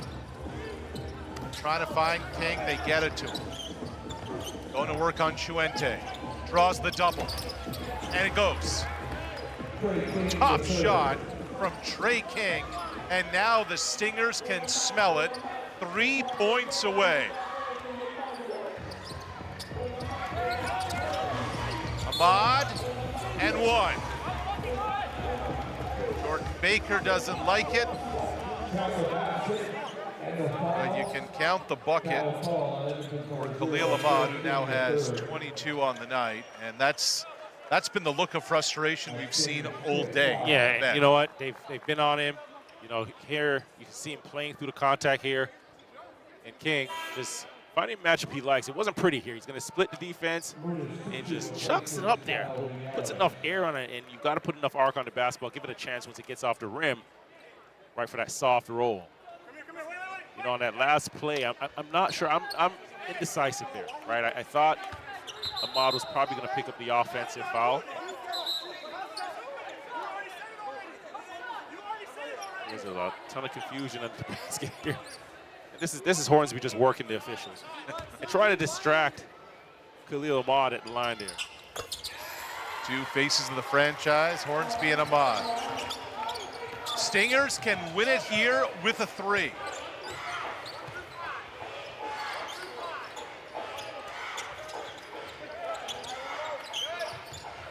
Hornsby drives left. And free throws on the way.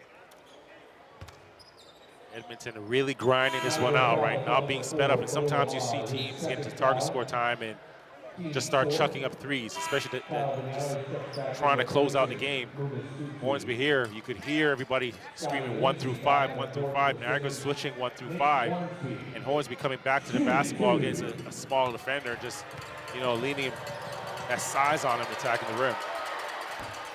Edmonton's going to need Nick Hornsby down the stretch of this regular season. His 12th game with the Stingers. Came back once the Indonesian League wrapped up. It's 1 of 2. The Stingers are within 2. As target score time rolls on in St. Catharines. It's funny, we get this target score time, and this is the slowest pace that the game has been all day. And you would think Niagara probably needs to speed it up. They need more shots on basket. They convert that shot on basket from Nathan Kayo. The Edmonton Stingers on a 4-game losing skid. Does it snap here? Hornsby rejected by Kayo. Wanted the foul, didn't get the whistle, and 12 on the shot clock. And Jordan Baker's gonna draw something up to try and win it right here. A little defense by Niagara first right here. Hornsby trying to get to the rim. Kayo meeting him up above it.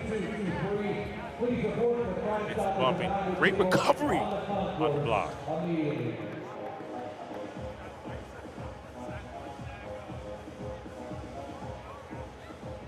Well, you have a lot of breathing room if you're Jordan Baker. What are you drawing up with 12 to shoot and a chance to win? Well, I think, what you get from them in your half court, they typically run a ton of actions just trying to find the breakdown, right? So you can get a quick breakdown and recognize it, then you're feeding that basketball right inside. Unfortunately, for them, this is an 8-point game, and you just need a basket, to win this thing. So you don't need to, shack up any threes or look for the most difficult shot, right? Get the basketball in. Maybe you can find a breakdown of the defense on, the inbound. But if not, you still got 12 seconds on the clock to work through whatever it is that's drawn up.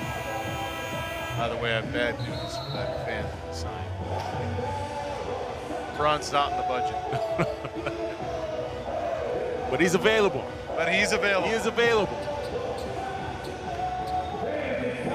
So Edmonton can win it with a basket here. 12 on the shot clock. Davis Jr. will be the inbounder. Go. We got it. Let's get it. Alongside Javon Shepard, Arash Madani with you. On the call, Isaac Jack. The rookie. There's the break in the defense. Davis Jr. keeps it alive. Vanderbilt for the win. No! But it will remain Stingers' ball and a third chance added here for the Stingers. Well, they got what they wanted, right? They ran a ton of action, a ton of movement, and Jack gets a slip to the basket. Just wasn't able to convert it, but a really, really good look. Still come up with the basketball under the basket. Back to Jack for the win. No! Davis Jr. keeps it alive, and he's fouled. 5 chances in this sequence for the Stingers. Well, you know what? The winner right here, the officials, right? You heard, players calling for a travel. I heard a slap. It was a no call. Perfect. That means the officials had it right. Right? You have both sides complaining for 2 different reasons. Led it to the players, lead it up to the players to the side, and Davis Jr. sticking around for a second and third chance opportunity. And you play through the whistle, right? Stanley Davis Jr. comes up with it and gets himself to the free throw line. With his back to the bucket, Davis Jr. draws the foul. Target score is 101.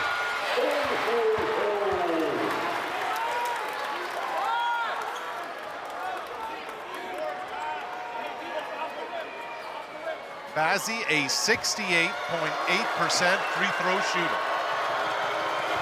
With Niagara, he's the guy you want at the line. And the Stingers are a point away. The River Lions in need of a 10-0 run. Vinales loses the handle, regains, ripped away by Tay Donald. Up to Lindsay, and that'll do it. The 4-game losing skid is over.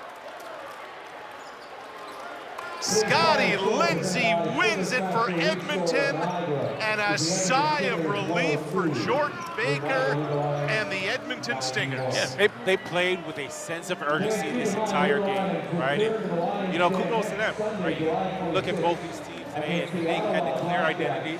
They were very intentional with what they want to do, right? And they want to run. They want to get up and down the floor, right? And, even on that last play, defense to offense, you come up with a turnover, right? And now it's on the floor. Hey, Donald picking it out there, right? And then now you have a 3-on-2. Nobody settling. Get it to Sky Lindsay. Nice little finesse to the defenders.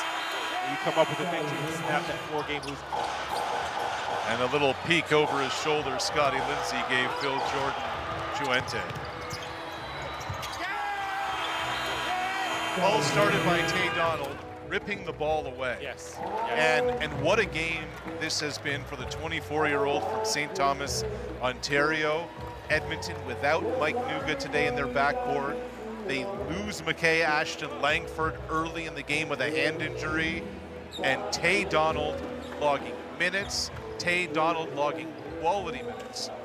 15 points in 30 minutes for Tay Donald. Yeah, and I thought, he played with a toughness, right? He understood, what his role was today and what was needed from him, and he went out and did it. And, I thought, the game plan for Coach Baker, if we revisit our keys, right? You look at the points in the paint, 56-40, right? They took care of the basketball, right? Crashed the glass, did it, everything they were supposed to do, all the dirty things, all the things, the energy plays to come out with a victory. Today's player of the game is presented by Booster Juice. Let's go courtside to Isvandiar Bazzi Davis Jr. All right, Bazzi. 20 points in 15 minutes for you. You guys on the bench dropped 46 points. What allowed you guys to come off of the bench with this much energy? Facts. First of all, give all glory to God for this win, for sure. Second of all, we got a bench mob. Our whole team stick together. We only got 10 people. We really got 9 because one of our players got hurt. But we just stick together, give each other confidence. You guys snap a 4-game losing streak with this one. Was there a sense of desperation in the locker room before this game? It wasn't desperation, it was realization. We know each other. We know what we got in the locker room. We know we can win, we know we can compete with anybody. We just gotta play and stick together. Realization it is. Thank you, Bazzi. Appreciate it. Guys, back to you. What a win. The bench mob getting it done for the Edmonton Stingers. Improved to 8-11 on the season. The 4-game losing streak is done. How bad do you need a win, Jordan Baker? He said bad. Donovan Bennett and company on the other side.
Welcome back. We've been talking a lot today about that playoff race heating up in the league. Well, One team maybe feeling comfortable is Scarborough. They're leading the way in the East. That's not the case certainly for fourth place Ottawa. Both of those teams meet at 7 p.m. Eastern on GEM. The implications of this one are going to impact the playoffs, and Edmonton back in that conversation with a big, comfortable win over the Niagara River Lions from St. Catharines. Come back into our CBC studios. Donovan Bennett, Tamika Nurse, Javon Shepard. Okay, we had it all wrong, evidently. Well, I had it all wrong, where I felt like Niagara was trending in the right direction, and Edmonton looked to change things to get back in the playoff conversations.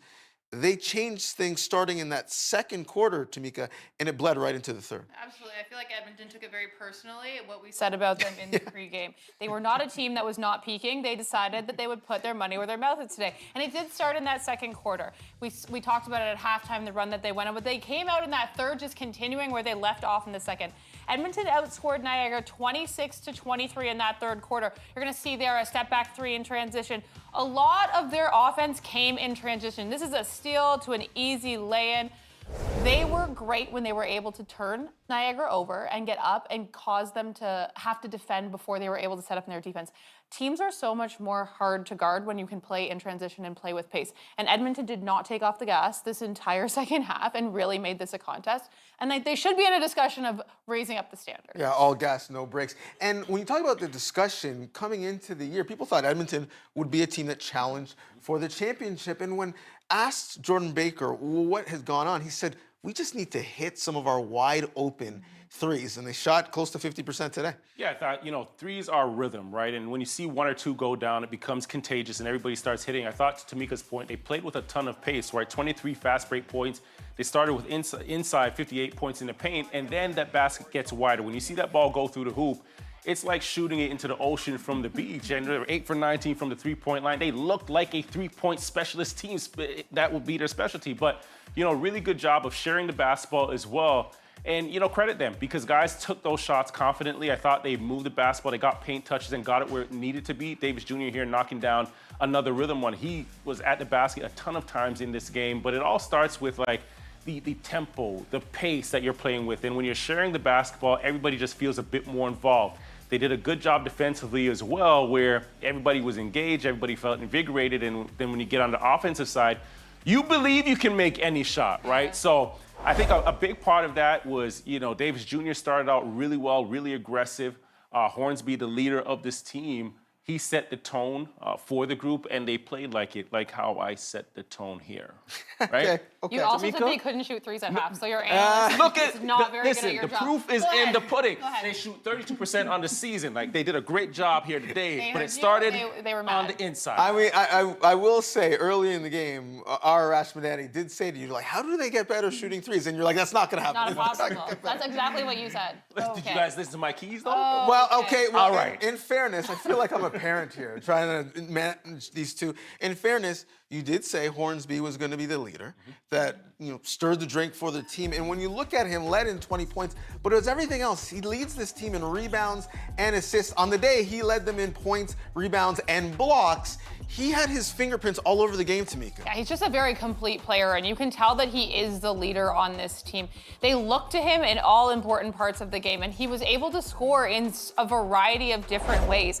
You had all of your starters for Edmonton score in double figures in this game. When you have a balanced attack like that, but you have a go-to in Hornsby that can put a bucket in, it's really hard to stop defensively. What I like about Hornsby as well, he has this calming presence about him. That calming presence, it spreads this confidence throughout your team. Even when, things aren't going well or Niagara went on, a run here or there, when you look over at him, at your coach, when you look over at your leader and they're just like, everything's okay, right, that sets the table for everybody. But they went out, they did a great job shooting the basketball in transition, defensively, points in the paint. They did it all, and he was a big part of that.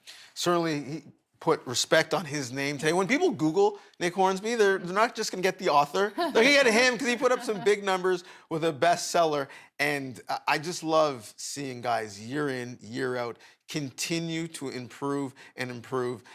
He's someone who we might see maybe with that MVP trophy on his mantle coming up this year. Now, they've got some work to do, however, before that. I love that he's got a hard hat mentality, as does our Esperhani. He's still working, and he caught up with Nick Hornsby. It was a wire-to-wire win for you guys. You guys figured it out throughout the game. What allowed you guys to get this win? Man, just our hustle and our energy. From the jump, we started off well. We know they have good players over there and a good team, and they also had their 4-game win streak, and we wanted to come out here and get off of our 4-game losing streak, and we did that. So, 46 bench points for you guys tonight. What gives you guys that energy off of the bench? Man, I truthfully feel like we have the best bench in the league, and I feel like every year it's like that. Our guys coming off the bench have all the confidence in the world. We trust them with everything. So we're comfortable with them coming in and doing what they need to do, and that's what they showed today. Thank you, man. Thank you. Appreciate it. Now, all of that means we have a little bit of shuffling in the standings. Edmonton pulls ahead of Saskatchewan in the win column. They do have a game in hand, so we see things getting tight down the stretch. That's certainly the case in the East as well. As Niagara, well, with this game, they actually fall back in a tie. In the loss column is what you have to look at in the East. Montreal is tied with them in the loss column, but obviously, as you can see, Niagara has a game in hand on Montreal and 2 games in hand on Ottawa. So things getting real interesting in the East. Things are getting interesting in terms of Diamond League track and field as well. We had an outstanding race earlier today. Some great outstanding action. And as you guys know, the rivalry is often Jamaica, Nigeria. Well, Oblique Seville and Kinsola Ajayi had a second head-to-head in the Diamond League. Round 1 was a classic. Let's see what happens as we revisit round 2. Sazu, last year, had a remarkable year. He won the European Indoor title and the World Indoor title. And then he was 4th in the World Indoors in Torun. Lives in Cardiff. A run for Wales at the Commonwealth Games. There is Gift Leolela of South Africa, 5th in the World Championships last year. But he hasn't raced in 6 weeks. He set his season's best back on the 16th of May in China, where he ran well in the 2 Diamond Leagues there. He had a win and a 2nd place. There's Jordan Anthony, world indoor champion over 60 meters this year. He's only 22 years old. He was 2nd in Monaco last Friday, close to his personal best to Oblique Seville. Emmanuel Eseme, the African Championship winner, just a few weeks ago, came 5th in the world indoors over 60 meters, but he won in Budapest on Tuesday. In the last 10 meters, he came through strongly. This man, Oblique Seville, well, you can't write him off. He's the reigning world champion in 100 meters. Goes in lane 5. He's the world #1, and he won here last year. He loves this facility.